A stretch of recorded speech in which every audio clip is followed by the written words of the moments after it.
that sound?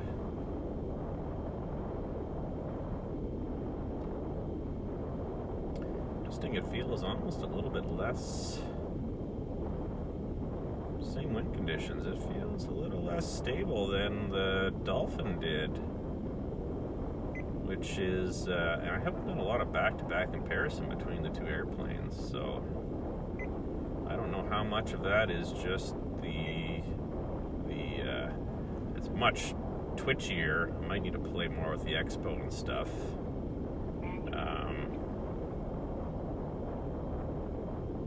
Yeah, it's same wind conditions, and I'm not totally confident about being able to hit that sprayer gap, which I had just done in the Dolphin. That being said, the overall maneuverability is fantastic. So let's just get a feel for it here. Might just be needs a little bit more expo. It's a little bit maybe too. There we go. Yep.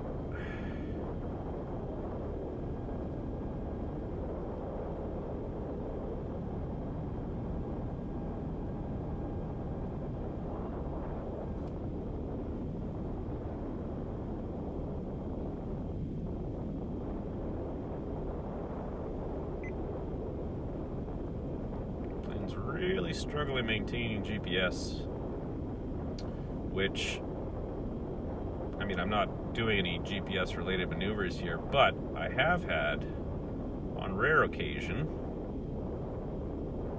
complete video loss in maybe an area where, you know, wouldn't really expect it. You know,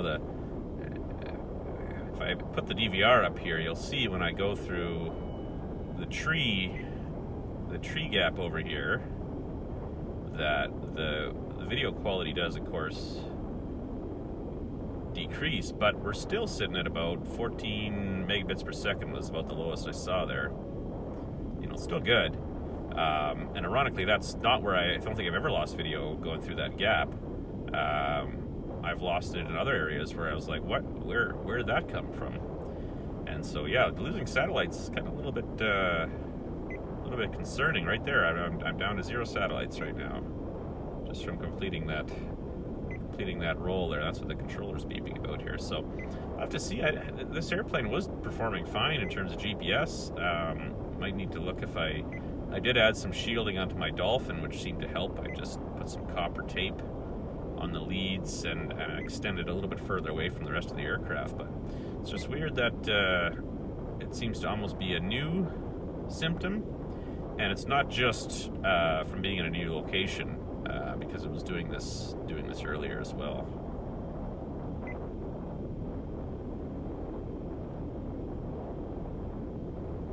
I don't know if it's the speed or whatnot, but I definitely don't feel as comfortable hitting that gap as I was already feeling pretty comfortable in the Dolphin. The Dolphin seemed to be hitting that without any issues whatsoever.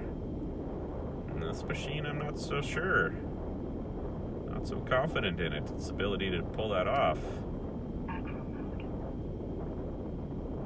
Let's see what acro mode does for us.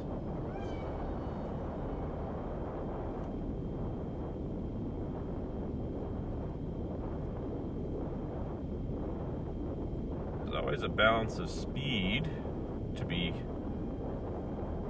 taken into consideration with the fixed wing. The slower you go, the more time you have, but your flight controls also have less control authority. And the whole airplane tends to usually feel a little less stable. Too fast though, and it's very hard to react in time. You know, when you're hitting 100 miles an hour, even with just the latency of the DJI goggles, you know, that's a lot of space you're covering from where you're seeing you need to do something to actually putting the control input in to actually having it happen. So always a bit of a struggle with balance on a fixed wing. The quad guys don't have to worry about that. Their controls always work perfectly the same every time they input them. But in a wing, you know, if we're up at, you know, we're at a slow airspeed you know, I'm basically at idle thrust and I try and do a roll, that's all I get. Even slower. If I speed up, now suddenly I've got much more rapid control responses, so something that always got to be considerate of when you're flying a fixed wing FPV.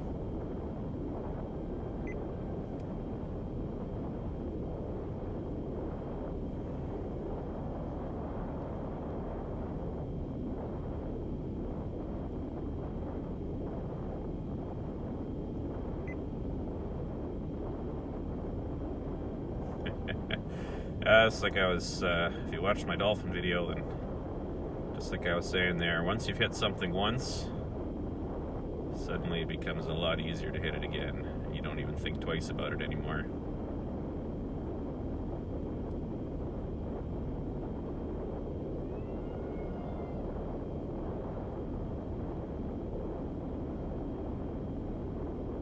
So this is flying with a lithium-ion battery. I love that shadow. That shadow is just something else. That's a Drak shadow right there. We got to go get a nice long shadow shot over here. All right, I'm going to head out this way.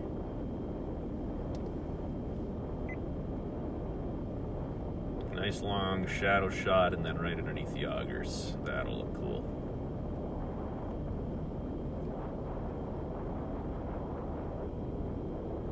There we go. There's the Drak shadow. Get it closer, come on, we gotta get closer than that. There we go. Right underneath. We can do better than that.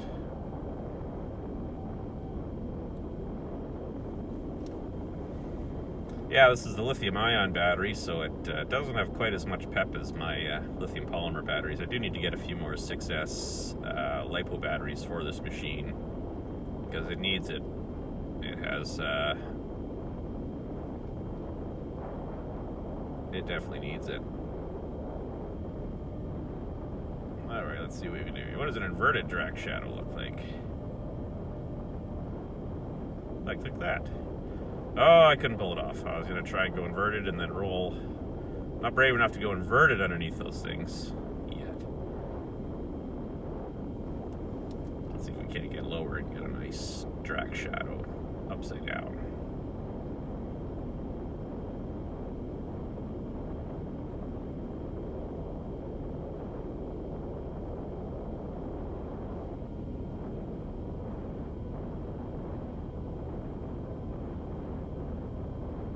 There, how's that look? That looks kind of cool. Negative push. There we go.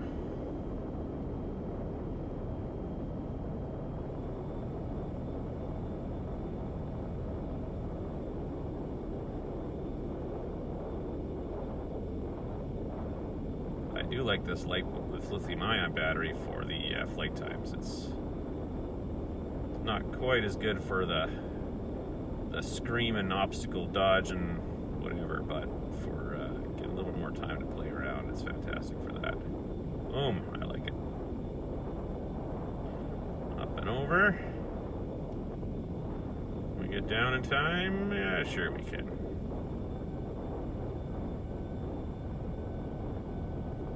This airplane, of all of my fleet, is probably the one I'm most confident about in terms of being able to just roll inverted, keep it there, right close to the ground. That being said, I don't think I'm brave enough to hit any augers with this.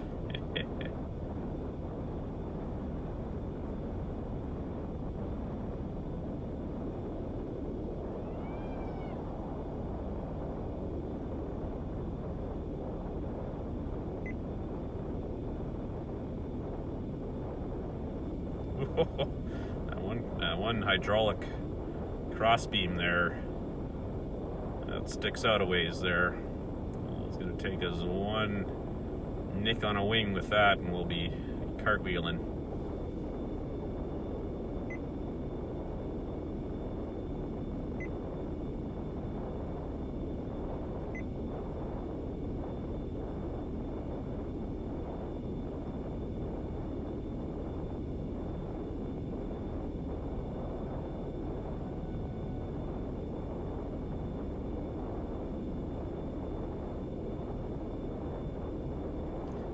accurate the speed's going to be.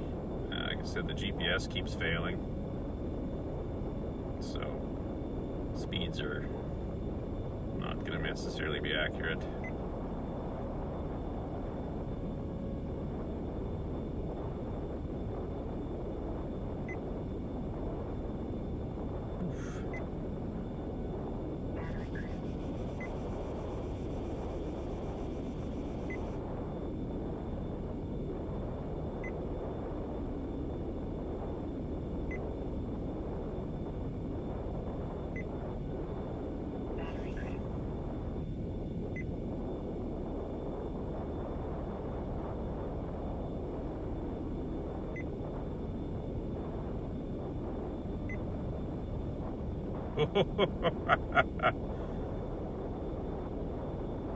Oh, I hit the ground. I wrecked a prop. Oh boy. There we go.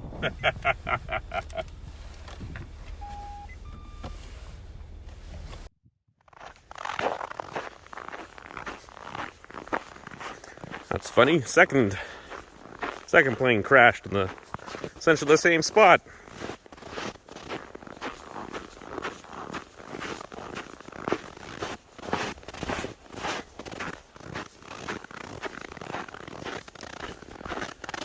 Oh, interesting. The prop's still there. So yeah, it turns out I did hit the prop. Oop, that's a scary sound. And yeah, there, it's free spinning. So it wasn't tight enough to grab properly, that's why I had no thrust.